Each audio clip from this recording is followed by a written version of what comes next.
Bueno, si les parece, continuamos y con un paneo un poco rápido de situaciones judiciales vinculadas con los instrumentos de planeamiento o de aplicación o gestión, y luego pasamos a tratar de responder algunas de esas preguntas que hay, porque noto que no voy a poder responder todas. Entre los casos que me parece importante presentar, en primer lugar,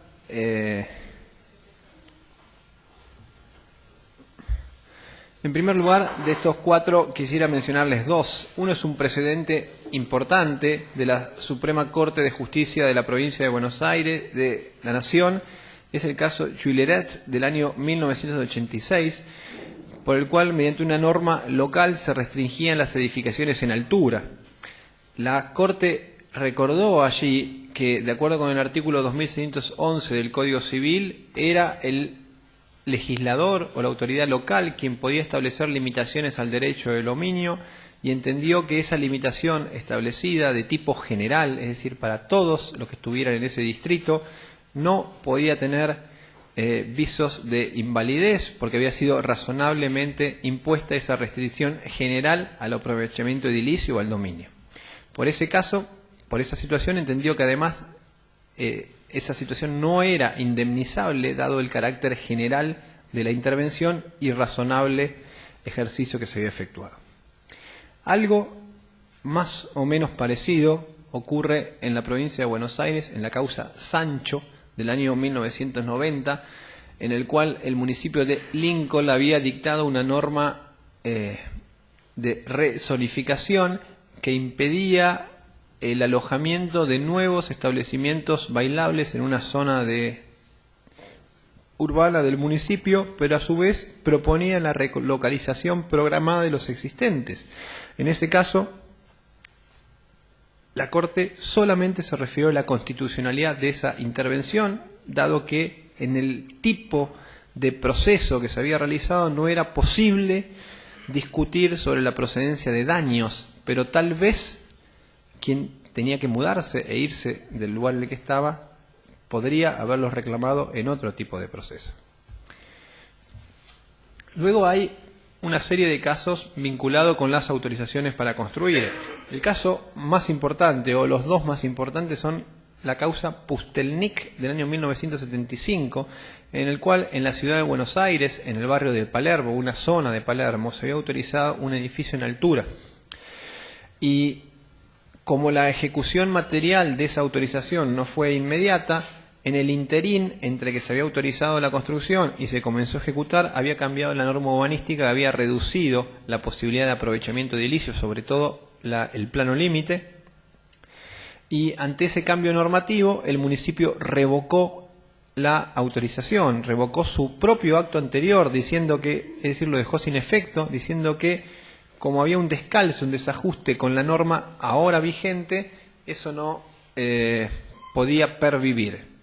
La Corte en ese caso entendió, esto es un aspecto muy jurídico del que solamente voy a tratar de dar una pincelada para no confundirlos, entendió que esa revocación, es decir, esa anulación de su resolución previa, se debía a lo que se denominan razones de oportunidad, mérito y conveniencia, o bien razones de interés público, es decir, el interés público que el legislador local, el Consejo Deliberante de la Ciudad de Buenos Aires, había volcado en la nueva norma al cambiar los indicadores, determinaba que las autorizaciones anteriores tuvieran que dejarse sin efecto, o esa autorización al menos, y eso era por una razón de interés público, no por una razón de legalidad. No es que era ilegal la autorización, porque había sido otorgada de acuerdo con el marco jurídico existente en aquel momento, pero luego se había desacomodado al cambiar la norma, y no era una razón de ilegalidad la que provocaba que la dejaran sin efecto, porque había sido válidamente otorgada, legalmente otorgada,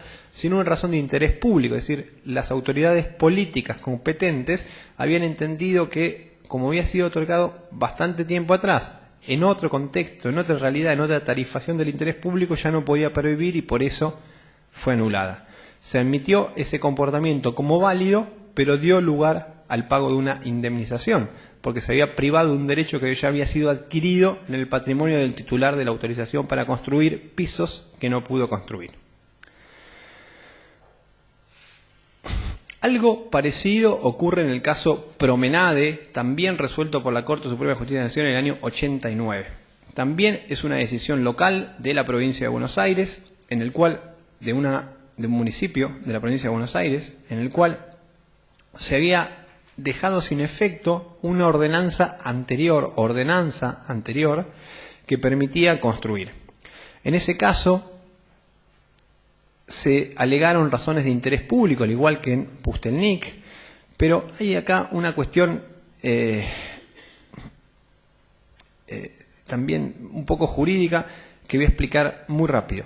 La provincia de Buenos Aires, la Suprema Corte de la provincia de Buenos Aires, entendió que esta decisión del municipio, de acuerdo con Pustelnik, de variar una norma por otra porque había cambiado el contexto, era válido. Y dijo que eso podía hacerse bien hecho por ordenanza, como se ha hecho en este caso. Una ordenanza posterior derogaba una ley anterior y entendió que eso era inválido. Pero la Corte Suprema de Justicia entendió que como eran ordenanzas y no actos administrativos, ordenanzas y no actos administrativos, y las ordenanzas son equivalentes a las leyes, en ese caso una ley posterior derogaba una ley anterior. Y cambió un poco ahí el asunto. Hay otras revocaciones por razones de interés público, una vieja también resuelta por la Suprema Corte de Justicia de la provincia de Buenos Aires, luego repetida una gran cantidad de casos, como el caso Rabinovich del año 82, o algún asunto de acá de Mar del Plata, divertimentos acuáticos vinculada con los toboganes que estaban instalados en la zona de Punta Mogotes, que además generaron alguna situación de daños o de indemnizabilidad, en las cuales la Corte entendió que era legítima la revocación si era de tipo general, pero si era específica para alguien o para determinado sector, y eso implicaba que ese alguien, esa persona o ese sector sufriera lo que se denomina un sacrificio especial, es decir, en pos del interés público, él fuera agraviado o afectado de manera diferenciada, más intensa o desigualitaria, en ese caso la indemnización tenía cabida. Esto se da bastante en temas de habilitación de comercios o de zonificación de uso. Los casos más importantes se presentan a veces con cambio de zonificación o cambio de alguna actividad, prohibición de alguna actividad que hasta entonces estaba permitida y que genera la necesidad de que los comercios ya instalados y aún preexistentes deban localizarse o desempeñarse en un contexto diferenciado, y en ese caso entiende la justicia tanto de la Corte Suprema de Justicia de la Nación como de la Suprema Corte de la Provincia de Buenos Aires que es un supuesto indemnizable porque determinado actividad, sector o sujeto en forma particular tiene que sacrificarse en pos de que todos los demás estén mejor, y esa pérdida de derechos o ese sacrificio especial es un valor indemnizable.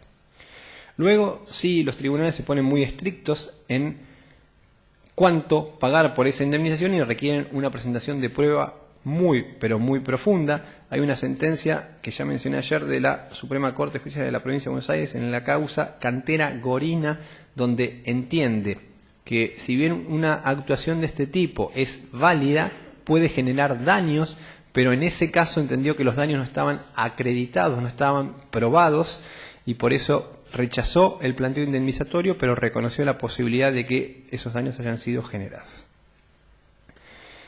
Me parece ahora rápido pasar a un capítulo que es el de la corrupción urbanística. Y comenzar con esa frase que encontré en alguna mañana de desvelo revisando el diario El País de España, que es en la versión española, porque tiene otras 3 más, que suelo revisar cada tanto porque publican muchas noticias vinculadas con asuntos jurídicos que me interesan o con cuestiones urbanísticas, y yo estuve el año anterior y otros años también estudiando algunos de estos asuntos allá, y en el momento en que estuve se había presentado una situación bastante grave con el alcalde, el titular del Ayuntamiento de Madrid, y Florentino Pérez, el presidente del Real Madrid, que habían canjeado por 9ª vez tierras mediante la modalidad de convenio o compensación urbanística. En ese caso le habían permitido que un área de titularidad pública ubicado en la zona norte del estadio del Real Madrid, que estaba previsto como estacionamiento y área verde fuera cedido al club para ampliar su dotación comercial añadida al estadio en el paseo previo que hay ahí, a cambio de inmuebles en las zonas más altas. Alguna de ellas era valiosa para realizar edificios y viviendas, edificios para administración del ayuntamiento. Eso había sido muy controvertido por la disparidad de valores que había entre un inmueble y el otro, sobre lo cual entre el Ayuntamiento de Madrid y el Club Real Madrid había alguna diferencia. Había uno que tenía más dinero y a su vez tenía más poder que el otro. Cada uno podrá ver, de acuerdo con lo que salió publicado 2 años después de esa oportunidad en el diario El País, que fue lo que ocurrió. España tiene algunas cuestiones, me parece, que son muy importantes. Los delitos urbanísticos están tipificados expresamente como delito especial en el Código Penal. El Código Penal dice que recalificar indebidamente suelo, dar beneficios indebidos y recibir algo a cambio de ello es un delito especial. Nosotros no tenemos un delito especial. Habrá delitos generales vinculados con el mal desempeño de los administradores públicos o de los funcionarios públicos, pero no hay un delito especial por corrupción urbanística y en España lo hay. Eso no implica que allá no haya delincuentes o rufianes, sino que los hay muchos y las noticias que aparecen sobre ellos son constantes. Entre el año 2002 a 2013, que es el periodo al que me voy a referir, porque son los datos que en su momento me tocó relevar, se han dado una gran cantidad de situaciones de corrupción urbanística. Luego les explico por qué empiezo por España para llegar después acá. Hay ahí algunas de las causas más importantes, en general estas se dan en la zona sur de España, en los lugares donde había un titular de un ayuntamiento bastante famoso, también vinculado con otro club de fútbol, que llegaron a situaciones que surgieron y aparecieron por todos lados y que incluso resurgieron en el año 2008 y 2009 con el desfinanciamiento de las empresas .com, que habían sido las que habían sido utilizadas para fondear todos aquellos desmanes urbanísticos realizados en los años previos en algunas zonas costeras, sobre todo de España. Los metros construidos en ese periodo de tiempo fueron superiores a los metros construidos en Inglaterra, Francia e Italia considerados en conjunto, solamente en España y particularmente en la zona media y sur. Implicó que construyeron más del 30% de lo que se había construido en toda Europa por el mismo tiempo, solo en España. Y esto se dio solo en unos pocos ayuntamientos o municipios, que eran aquellos que podían tener algún interés adicional. Yo estuve 2 o 3 veces estudiando, 3. Una de ellas estuve en un lugar de la zona norte, en la Universidad de La Coruña, pero vivíamos a 14 kilómetros en un palacete del siglo XV que se llamaba Paso de Mariñán, y el único lugar que teníamos cerca, a 8 kilómetros, era un pueblito chiquito llamado Betanzos, donde vivían no más de 700 habitantes.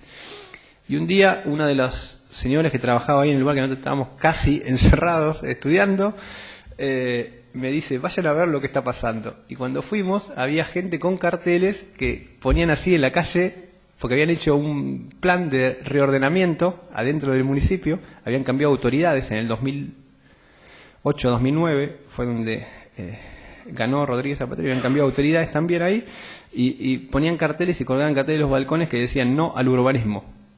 Así decían los carteles, no al urbanismo, porque implicaba que el nuevo plan de aprovechamiento territorial cambiara la composición de ese pequeñísimo pueblo que estaba en la montaña de la zona norte de España reunido. Ellos no querían que le cambiaran el modo en que vivir. Esa era su ciudad en la que habían crecido y la mayoría casi quería que siguiera así. Esa zona no fue una zona tan agredida por esto. En España, el Poder Judicial tiene un Consejo General del Poder Judicial. Es como el gobierno del Poder Judicial. Hay una entidad que se encarga de administrarlo, porque está en otra conformación institucional. Ellos hicieron algunos relevamientos a mediados del 2013 y los publicaron. Los hicieron con distintas universidades y con datos propios generados por una unidad especial de mediación. Y detectaron solamente durante ese año, 2013, 1.661 casos abiertos por delitos urbanísticos. El 90% era sobre planificación y calificación o clasificación, es decir, cambio de zonas o recalificación de zonas, modificación de los indicadores. 1.600 procesos penales dando vuelta en ese momento en todo el Poder Judicial español. Solo español. El mismo informe da cuenta, fondeado por la Unión Europea, de que el mayor financiamiento era extranjero, americano o de los países de la zona norte y este de Europa. Y que había una relación muy intensa en esos asuntos raros y el financiamiento de la política y los partidos políticos. De hecho, este informe del 2013 y en el 2004 fue cuando se presentó la crisis del Partido Popular por los nexos que había entre el financiamiento y la manera en que repartía lo que estaba destinado a financiar la actividad política, pero en verdad fondeaba el bolsillo de los miembros del partido, según los cuadernos que encontraban del tesorero del partido. Más o menos, solo por ese periodo, el valor era de 4.200 millones de euros en dinero que no iba a donde tenía que ir. Esto generó, además, esto último es una idea mía, una serie de externalidades negativas desde el mercado del suelo, porque lo que la corrupción produce, entre otras cosas no muy sanas, es una mala señal para el mercado. Es decir, aquel que pone o aporta consigue beneficios que el que no pone o no aporta no consigue, entonces queda eliminado del mercado si no participa de eso. O aquellos, por ejemplo, yendo a una escala más chica, aquellos profesionales que tienen un poco más de cercanía por distintas razones con los ámbitos de poder, consiguen que sus asuntos sean más rápidamente aprobados que los de otros, o sean aprobados con elementos que otros que no tienen esa cercanía no tendrían. Esto, aunque a veces no hay dinero de por medio, también es una forma de corrupción que, según un autor liberal peruano, Eduardo de Soto, el amiguismo, falso amiguismo que hay en los países latinoamericanos es una de las causas fundantes de la corrupción reinante. Hay, a su vez, algo que yo pongo ahí, es un libro de una autora rusa que vivió en Estados Unidos, filósofo liberal, absolutamente liberal, que es Ayn Rand, que escribió en la primera mitad del siglo anterior, una serie de ensayos, hay que leerlos con ganas, a mí me agrada, uno de ellos se llama, por ejemplo, La virtud del egoísmo, y dos novelas, una referida a un arquitecto y a cómo se desempeñaba, El manantial, obra que recomiendo leer, y el otro es La rebelión de Atlas. La rebelión de Atlas es una presentación pública de lo que ella entiende que ocurría en con posterioridad al New Deal 1930 en Estados Unidos, y esa batalla que hay entre los empresarios proactivos y diligentes y los empresarios que están más cercanos a los círculos de poder, los burócratas y algunos gremialistas y los políticos que viven de ambos dos. En ese momento ella presenta el mito de la rebelión de Atlas, que es que quien está cargando con el mundo encima se cansa y lo tira. Pum. Dice, no queremos saber nada de esto, y eso a veces le pasa a algunos empresarios o profesionales buenos y proactivos como consecuencia de la corrupción de la que no participan, pero los perjudica porque le genera reglas un poco más intensas, tortuosas, caras y demoradas que la que tienen los otros, ¿no? En materia de licitaciones públicas, que es uno de mis ámbitos de desempeño profesional, siempre hay una regla que es que cuando se adjudica al menos bueno, a la oferta que no es la mejor, generalmente se afecta al mejor postor, al que más ofrece y al que mejor hubiera hecho la obra, y esto me parece que pasa también acá. Ahora, algunos datos adicionales. Estos son datos, repito, del año pasado, no son actuales. ¿Cómo es la percepción de la corrupción o cómo era en España? Durante el gobierno de Aznar, de derechas, por eso la D, 14.5 de visión negativa. La gente entendía que había ese índice de corrupción y creció, o había crecido antes, en el gobierno de Felipe González, había sido antes 23.9 y en el de Zapatero otra vez había mantenido el 27.3%. Hoy es más alta. El sector de la corrupción es el que genera el mayor índice de percepción de la corrupción empresarial en España. De los volúmenes anteriores están entre 42 y el 57.5%. Esto es 2013 y creció, repito, en el 2014.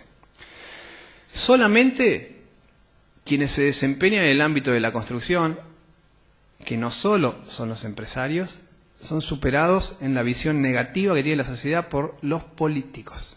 62.9 en aquel momento de crisis. A esto sí decayó un poquitito. Y esto afecta a todos, digamos, a los de un lado, a los del otro, a quienes sea que estén. Por lo cual, es un dato como para pensar. Sobre esto hay estadísticas, muchas, absolutamente muchas, congresos y reuniones que se hacen cotidianamente en España, y no solamente se hacen para combatirla, sino también para informar. Incluso tuve la suerte de participar de un congreso internacional sobre periodismo vinculado con la corrupción urbanística, donde las cosas que se decían y se presentaban eran increíbles con el grado de detalle que había. Hay datos que han sido financiados por entidades internacionales, no solo la Unión Europea, como algunos de los que mencioné, sino Transparency International, donde dan cuenta de que todos los municipios obtienen ingresos importantes por convenios urbanísticos realizados con la misma modalidad que yo les mencioné antes. Hay pocas normas derivadas de la ley de uso de suelo, es decir, recuerden que ellos tienen un sistema de norma básica indicada por el Estado, nacional sería, ¿verdad? Luego son naciones y provincias, y hay normas que las desarrollan. En algunas de ellas están previstos los convenios urbanísticos, pero no en todas, pero en todos los momentos se realizan convenios urbanísticos que enjugan esta posibilidad de dar indicadores plusvalentes, recalificaciones, reclasificaciones, zonificaciones especiales a cambio de algo que hay ahí. Esto se usa en todos lados. Hay muy poca vigilancia sobre las construcciones irregulares y clandestinas y sobre las desviaciones de proyectos, más o menos igual que acá. Generalmente las sanciones que se aplican cuando eso se detectan son absolutamente agresivas, multas enormes, amenazas de demoliciones que después rara vez se concreta. Hay un profesor argentino de Derecho Administrativo que a su vez es el abogado más importante del país, elegido por abogados, empresarios, jueces y otros profesores, Héctor Mayral, del estudio más grande de Argentina, que tiene un libro que se llama Las raíces legales de la corrupción, cómo el derecho público argentino fomenta la corrupción en lugar de combatirla. Y él presenta casos concretos en los cuales muestra que cuando se aplican sanciones muy grandes, eso provoca una licuación. Después las sanciones no se cumplen. Entonces, entre la multa grande, que nunca se paga, y una multa chica, genera una brecha que conviene, generalmente. Pelear es caro, porque además hay que ir a la justicia, pagar el 3% de la tasa, contratar abogado. A veces es más fácil arreglar que cumplir con esa multa, y eso, en la idealidad pública, parece que las multas grandes son buenas, pero creo yo que generalmente producen efectos contrarios. Se imponen multas y no se imponen obligaciones de adecuar o de demoler, al igual que acá.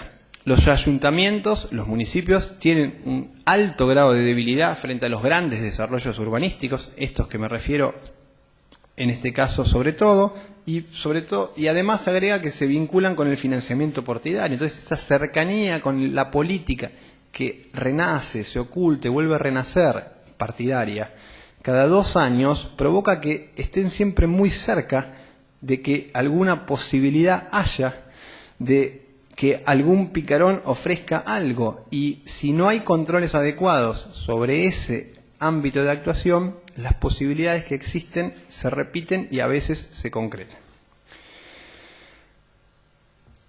Y esta es una frase, ¿no? Hablando de la ley de financiación de los partidos políticos, que España le han requerido que la adecúe luego de los hechos del año pasado y por su confrontación por lo que está ocurriendo con la Unión Europea, que le piden sean un poco más serios, parezcanse más a los más serios de Europa, al menos en este tema.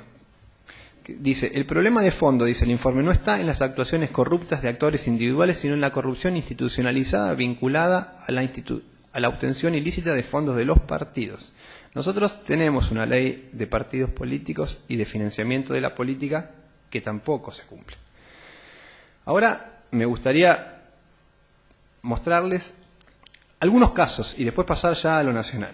Los casos que han sido analizados en ese informe y algunos que surgen de los informes de al menos 3 universidades, Salamanca, una de las 2 de Madrid, que no me acuerdo cuál es, y Navarra, están vinculados con zonificación, clasificación o calificación del suelo no urbanizable, transformándolo en urbanizable y dotándolo de mayores indicadores. En general es lo mismo que uno piensa acá. El silencio ante las solicitudes también. Se pide una autorización, no se da, entonces se insiste hasta que se genere una oportunidad adecuada ante la negativa o a esta imputación negativa a los efectos del silencio administrativo como para que esa autorización tenga un precio. Hay, a su vez, otras modalidades que aparecen ahí mencionadas, que bastará con leerlas, pero que generalmente tienen que ver con la generación de valores adicionales o de plusvalías únicamente por el otorgamiento de normas, ni siquiera por la realización de obras de infraestructura. Se dicta una norma y esa norma valoriza un precio y ese precio luego se reasigna. Los datos de la corrupción urbanística en Argentina, como casi todos, no existen.